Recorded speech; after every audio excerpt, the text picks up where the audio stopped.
So, what happens when awakening moments occur?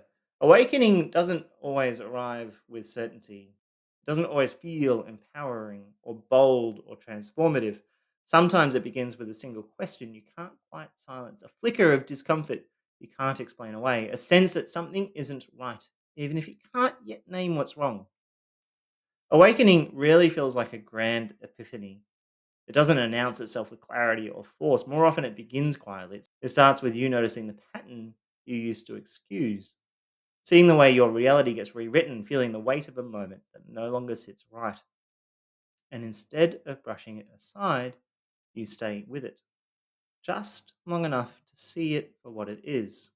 When those moments arrive, they don't feel like freedom, they feel like disorientation. They didn't give answers, they give you discomfort. They leave you suspended between what you thought was true and what you can now feel shifting beneath you. And even when you see it clearly, the hardest part is staying with it, not retreating into denial or self blame or the need to make things okay again. Your entire coping system has likely been built around avoidance.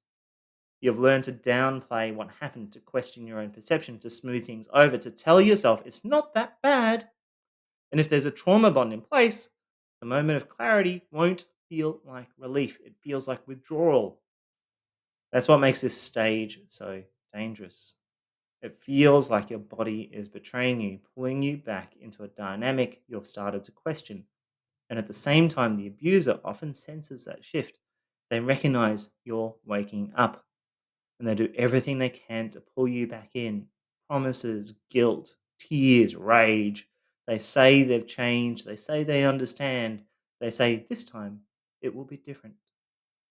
But nothing has changed except you.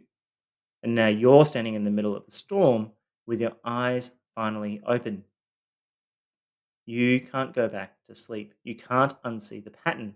And even though it hurts, even though it feels like grief, even though every part of you wants to shut it down, something in you has shifted. And that shift is where your power begins.